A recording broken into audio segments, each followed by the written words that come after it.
Hi, Marc Warnke with PackGoats.com. I am so stoked. 2 years of hard work. I know this doesn't look like 2 years of hard work, but it is. There are some of us in the community like me that just demand a ton out of our equipment in terms of durability, function, and form. And this is what we're calling the Hardcore Pannier. It is the finest we've made. It's probably the finest we'll ever make. It's bomb proof. It's super crazy functional. It has higher levels of water. We won't call it proofness, but close. And it's just constructed to be lean, mean, off trail, super durable, bomb proof, and highly functional. And so let me tell you kind of the components. Now, you're familiar with the Signature Series. Awesome pannier, super versatile, a lot of the same characteristics, just not built as heavy nor as slim lined. What we wanted to do is we wanted to make a pannier that could get off trail through the brush, through the rocks, through those narrow little things, under logs, that stuff that we find ourselves in that goats are capable of, but not everybody does it. So this is for the hardcore guy that's backcountry hunting, that's off trail backpacking through the rocks and the crags and the boulder fields and the brush, and that wants a pannier that's ready to go for you to do it.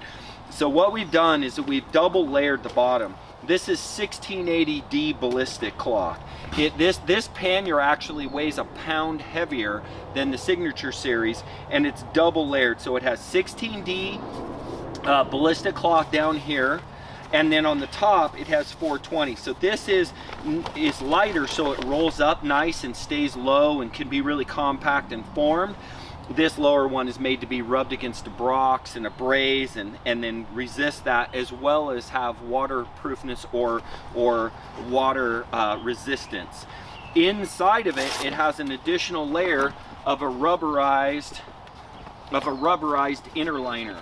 So this, if it were just as it was, would be 100% waterproof. But because we've sewn through it and it's not seam sealed, we're still going to get some seepage through here, but barely.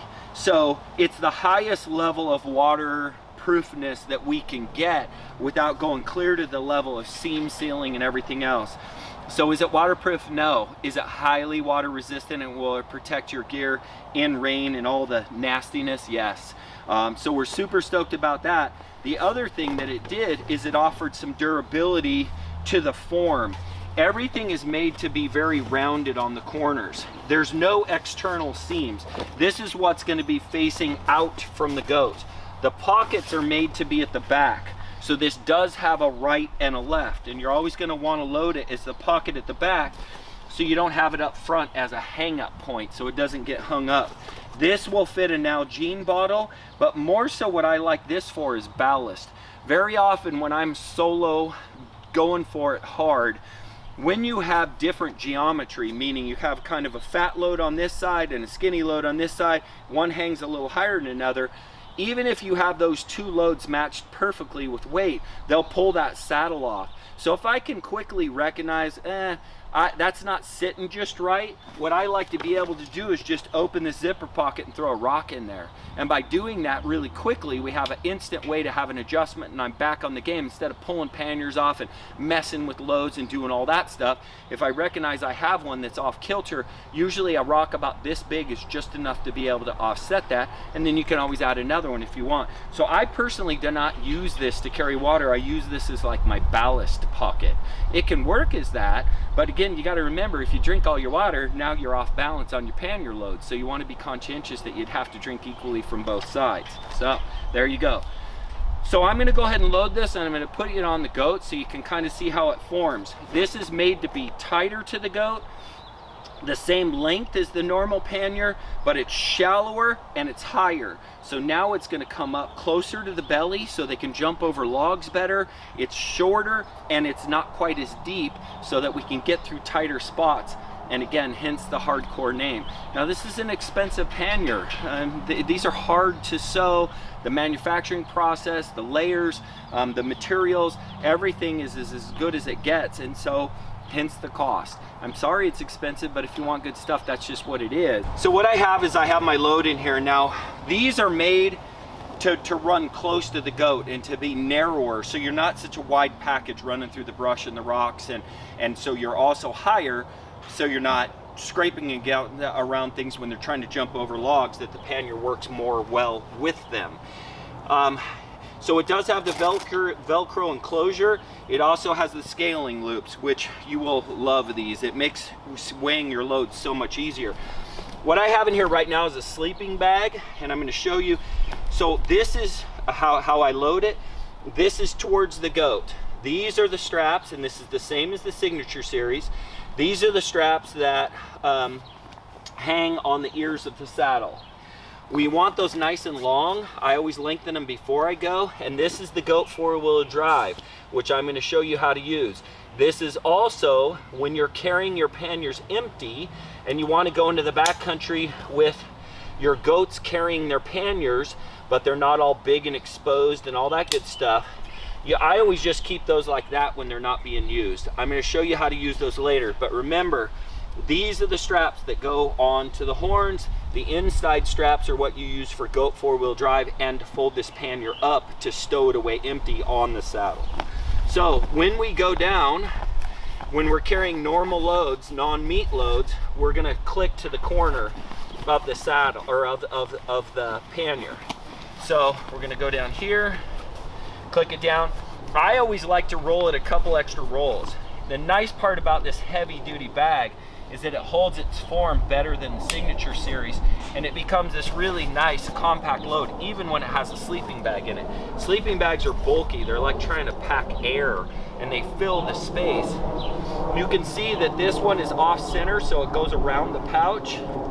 So we're going to go this side of it, and you can see that we end up with a really nice load. I'm going to go ahead and turn that one more time, because I really like these to be nice and tight.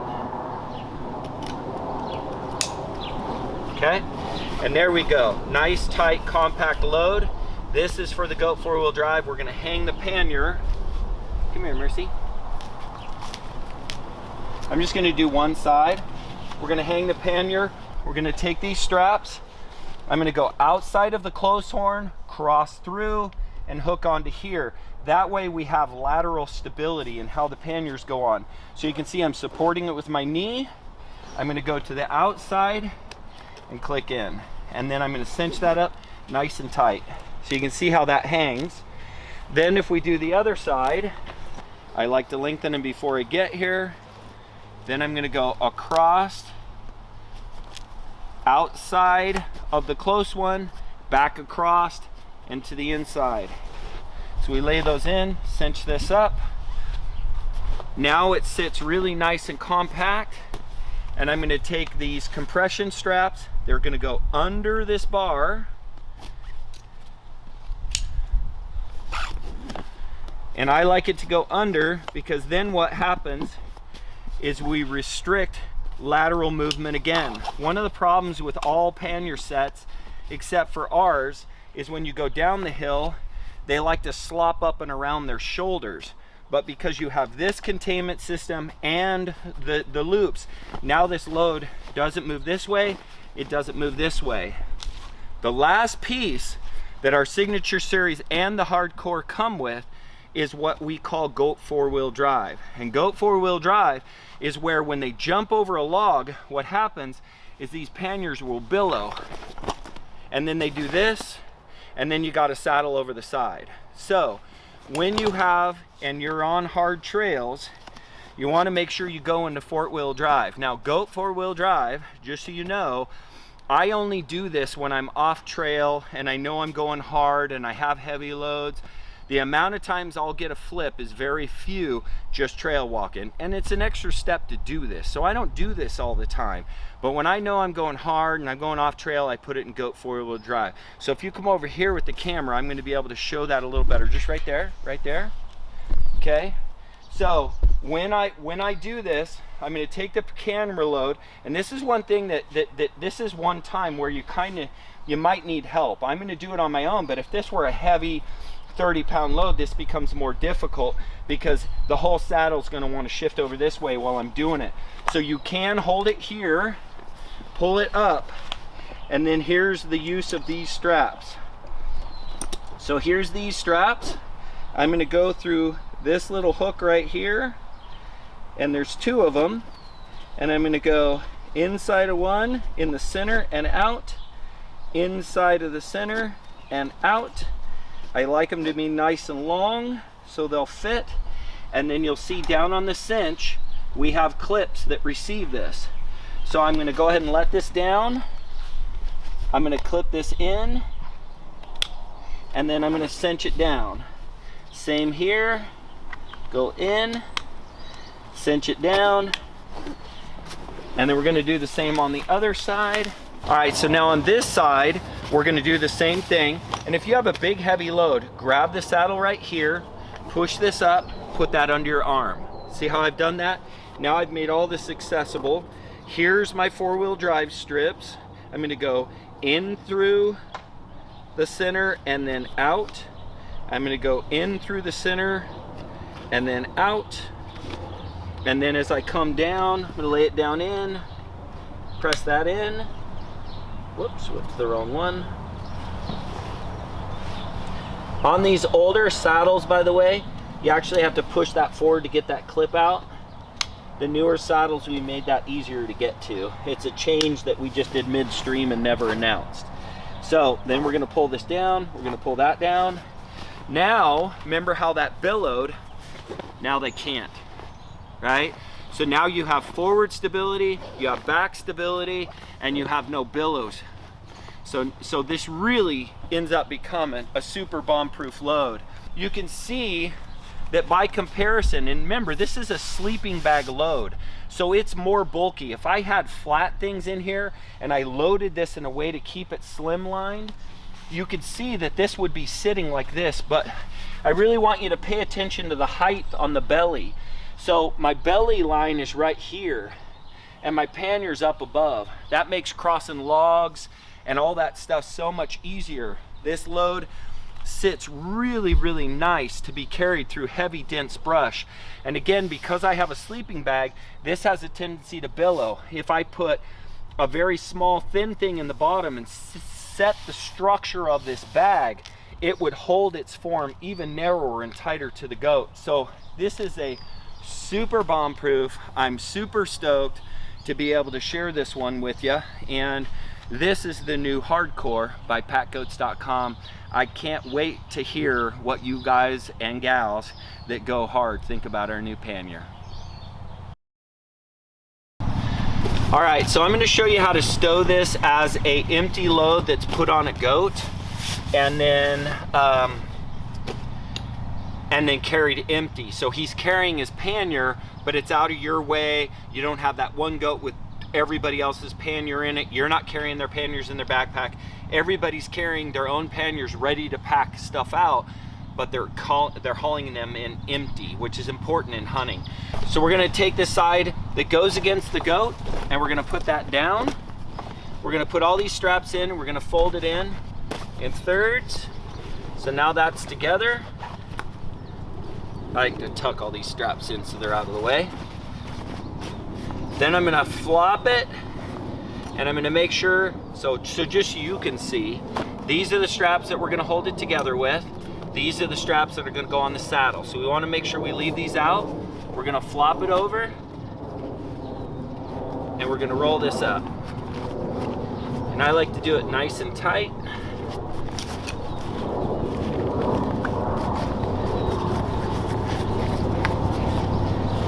Now I have 2 bundles that are together, and you can see now this is ready just to go right around and click in.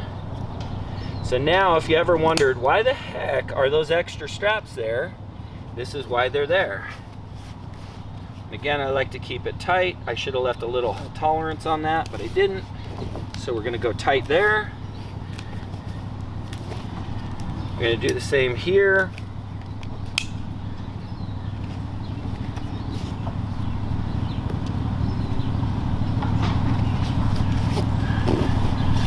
So now that pannier is a super nice little bundle, and here's still the straps that go on the goat. So now when we want him to carry it, it just goes right here like this. We go on nice and tight, and that will just sit there. You put the same one on the other side, and now he's carrying his own panniers. And our hunter pack goes over the top of the whole thing to contain it. So pretty cool. There it is. So that's how you carry them in empty. It's also a nice way to be able to store them, and everything's ready to roll, and you can go in light and come out heavy. So I hope you find that helpful.